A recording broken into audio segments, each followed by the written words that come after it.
Sanibonani, igama lami nginguNokuthula kaNgubane. Ngokudabuka ngiqhamuka eNkandla. Ngizokhuluma isitori sami la ngokubuya kwami emendweni.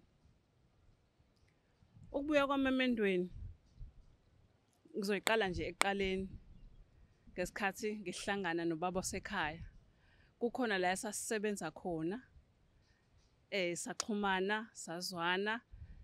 Kuthi mangabe siyodla siye enkantini, athanda ukuhlala nami, ashere nami ukudla, nami ngidla okwakhe. Sagcina sesifika odabeni ukuthi sixoxe nje njengabantu, sixoxisana. Ngabona kodwa ukuthi hhayi kukhona okukhona phakathi kwethu, wagcina eseyibika. Hhayi. Nami ngezwa ukuthi hhayi anginankinga. Wangitshela futhi ukuthi ukhona umuntu obezwana naye phambilini, sebehlukene. Ngambuza ukuthi nje senihlukene ngokweqiniso, mhlampe uhambe kwafikaphi. Hhayi, angichazele ukuthi hhayi, kusho ukuthi baba nokungaboni ngasolinye, kusho ukuthi khona akakwenza lo wesifazane baze bagcina ngokuthi ba-divorce. Okay, hhayi ngibonge lokho-ke ukuzwa lokho-ke, ngimthembe futhi wayethembekile yena mangimbuka. Sizwane-ke, siqhubeke nokuzwana kuze kube kufika la nami esengishada khona. Sishade kube kuhle, hhayi hey, angazi ukuthi ngingayithini le ndaba. Kwakumnandi even emshadweni kwakumnandi, angazi wawungathi nje yo. Hhayi siqhubeke sihlale sakhe umuzi. La kuqala khona ngazuza ukuthi akusahambi ngendlela ila abakubo, ngoba indaba igcine singenelelwa kakhulu abakubo abazali, kakhulukazi umamezala nosisi bakhe. Benokungikhombisa nje ukuthi bayamthanda lo owahamba. Kodwa ngokuthi yena ubengisapotha, hambisana nami, akubaze nje kube nzima kakhulu empilweni yami. Ngoba beke befone, ngikhona bafonele lo umnakwethu ohamba. Ngingasho ngithi umnakwethu, kodwa kwangasena umnakwethu ngoba phela wayesephumile empilweni Umyeni. Bamncome, basho nje ukuthi kunesikhala sakhe esakhona, kwakunje kunje. Bekhuluma ngikhona. Kodwa-ke ngokuthi ngoba ngumuntu wesifazane onesibindi, oyithembayo, ngangenankinga nalokho. Futhi kungikhuthaza iloko ukuthi lo wami wengangimina, futhi engichazelile ukuthi ukuhlukana kwabo bahlukane kanjani. Hhayi, khona la ekwathi kuwumsebenzi emzini. Kusho ukuthi umamezala nosisi bami bamema umnakwethu afike. Ngiyibuza ukuthi kanjani, uyaphi, utshele obani. Bese ngimbuza ubaba wasekhaya, ngimbizele eceleni, ngimbuza ukuthi hayi bo, kwase kwakhona lona manje ubize obani. Athi hhayi angikhululeke, akazani yena. Kusho ukuthi ile nto le yalaba le politiki yala ekhaya ukuthi basamthanda. Okay-ke mina kwakungijabulisa lokho ukuthi lo wami ungangimina futhi uyangiduduza. Kodwa hhayi khona kwahamba ngagcina sengibona ukuthi ayisahambi ngendlela manje. Nalo wami sekukhona ubuxoki. Ungazi ukuthi uthando luyavuka kuyena. Ngoba ngase ngithi mangibona efikile ashintshe abe nolaka, aphuma angene, ngimbuza ukuthi hayi bo kwenze njani manje? Hhayi avuthe ngolaka, ukwenze njani ngani? Angibuze nje, hhayi ngagcina sengibona ukuthi khona into engasahambi ngendlela manje. Ngelinye ilanga sathi sihleli naye wakhala ifoni. Mayikhala ifoni angibuke, abuke ifoni, aqeda asukuma aphume. Hayi bo. Into ebingekho nje phambilini, into ebingekho nje. Ngizibuza ukuthi hhayi khona okushaya amanzi la. Kodwa ngingazitsheli-ke nje ukuthi ngabe uyena umnakwethu lo. Ngizitshela mhlawumbe ngabe useqonyiwe ezinye iy'ntombi. Hhayi, usisi wasemzini wakhuluma nje phambi kwami ngizwa. Ekhombisa nje, ufuna ukungikhombisa ukuthi ngeke sebebuyelene ubhuti wakhe nalo sisi lona. angilwazi lola suku alungiphathanga nje kahle neze. Ila engaqala khona ukubona ukuthi hayi ngeke. Akusahambi ngendlela. Kusho ukuthi usebuyile angivele ngibona khona ukuthi useshintshile lo wami.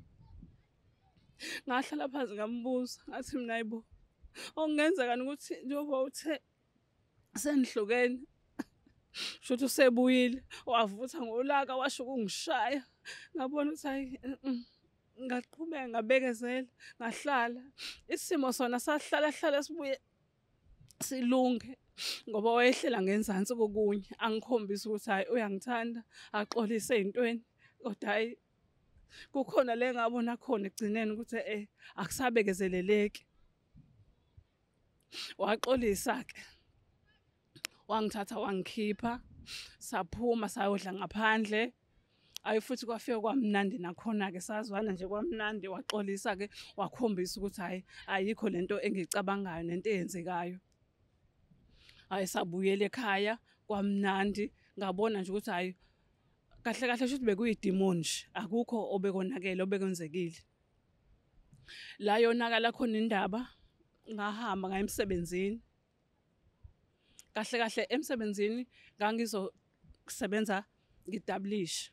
Ngashiya ngimtshelile ukuthi njengoba ngiyemsebenzini angibuyi ngiyodablisha. Hayi futhi angingabi nankinga. Mangifika emsebenzini sisebenze kuthola ukuthi angisadablisha fanele ngiphume. Mangifika ekhaya ngenkolo ngiyafika lo wesifazane ugcwele indlu. Mangifika ngingena endlini abakaze lo wami abakaze akasazi manje ukuthi athini lo wesifazane uhleli uyayithemba intokazi ihleli phe kombhede ayinandaba. Hayi ngisondele ngokuthi ngiyamazi asingeke sidinga ukuthi ngibuze ukuthi kwenzakalani la ubani wenzani la ngangena nje. Lo siyabakaza usehlu yenyuka akasazi ukuthi enze njani ngashona kulo wesifazane. Hayi ngayenza into ngakhwela ngadilika wabuya futhi yena lo umkhwenyana wangibamba wenzani yini lento oyenzayo wrong lento oyenzayo uzoboshwa ngathi ngiboshelweni wathi uhlukene nje naye lona wathi uhlukene isilimo by mina ngabuza ukuthi isilimo mina senibuyelene futhi phela kwakuwumkami we ila engabona khona ukuthi hayi ayingangami. Kusho ukuthi lo wesilisa oyengade vele behlukana engekho ukuthi usehlukene naye wesamthanda uma ngibuka wayesenalo uthando lwakhe. Ila engaqala khona ke hayi ngageza izandla ngabona ukuthi hayi ayikho lento. Ngabonga ngaqoqa ongokwami ngaphuma ngahamba ngashiya ngoba ngabona ukuthi kusho ukuthi kahle kahle umuntu wesilisa ontekenteke ongazazi ukuthi ufunani. So nje angazi ukuthi ngingathini ngithi nje kukona konke okwenzeka sengidlulile sengixolile and angisazimisele nje ukungena ebudlelaneni. Angizimisele ngiright ngisihlalele ekuphumeni kwami kulolu dlelwane. Ngathatha isinqumo ngamukela ngayithethelela mina uma ngabe kuukuthi uphuma ebudlelaneni engingakusho nje kubantu mhlambe abangilalela abalala isitori sami kufanele uqale uhile uzitshele wena ukuthi uyaphuma ngokweqiniso wanele akukho futhi ongakwenza ukuthi uphindele emumva. Mina ngokwami ngiyabonga angisophindi ngiright nginje. Ayi yabona kulomshado lo ebengushadile inkinga engayenza ngingasho ukuthi mina engenza inkinga bekuwumshado ohlanganisa amafa kanti umuntu futhi obenezinto bekuyimina. Sihambile sayifaka idivorce. Into eshaye mina kakhulu ingoba imina engahamba ngafaka idivorce kanti imina futhi enginezinto. Kwakhosta ukuthi siyahlukanisa izinto emshadweni.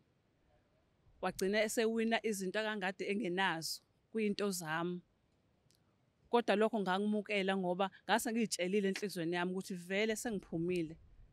Kona ngase ngifuna ukuphuma ngiphume ngiphele kulomshado. ngayitshela ngathi uma ngingalinda yena ngithi mhlampe uzohamba afake i-divorce ngeke azakwenza ngoba vele wayenazo mhlampe iy'nhloso zokuthi mhlampe kube khona akakuwinayo ey'ntweni zami. Umuzi esasinawo, iy'moto ezazikhona, sagcina sakuhlukanisa phakathi, wathola i-share naye, nami ngasala nengisala nakho. Kodwa angipheli mandla ngalokho futhi anginankinga ngoba akukona ukuthi ekubeni sekuhlukaniswe lezi zinto lezi mhlampe ngaba umuntu oswelayo osengasenalutho, ngikwazile futhi ukuphinda ngiqhubeke nempilo, ngavuka. Uma umuntu wesifazane engazuthi ungaba nokuyithemba, usebenze, uzenzele izinto ozenzela zona. Angazi bafethu ukuthi ngingathini. Ngiphumile kulo budlelwano, ekubeni ngiphumile angisafisi obunye, angizimisele ngobunye, ngi-right, sengi-right. Ngifisa ukuthi kuloku engikona manje ngiziphilele, kuyaphileka futhi ngihleli kuyaphileka anginankinga. Bayafika bayangikhulumisa, bayabeka amagama so nje ayi ngiphumile angeke ngisakwazi. Ngiyabonga kakhulu. Ngi-strong futhi. Ngi-strong nje kakhulu nje. Ngiyacabanga ukuthi into eyenza ukuthi ngizizwe ngiyilento engiyiyona ingoba ngamukela. Hayi ngamukela ngayitshela ngathi hayi ngizophila and kuyaphileka, kuyahambeka. Uma umuntu wesifazane nje engazuza ukuthi ungafunda ukuzimela, ufunde ukuzenzela. Even noma ngakuthiwa ukhona umuntu wesilisa ebudlelwaneni bakho ophila naye, kodwa ushiye lo gephanyana leyo ukuthi noma ngakuthiwa uyakuphoxa ungasali usuzwela kakhulu. So nje ngakubonga nako lokho ukuthi ekubeni strong ngibe strong kungenzile ukuthi ngimukele nje. Ngiyabonga kakhulu, ngiyabonga.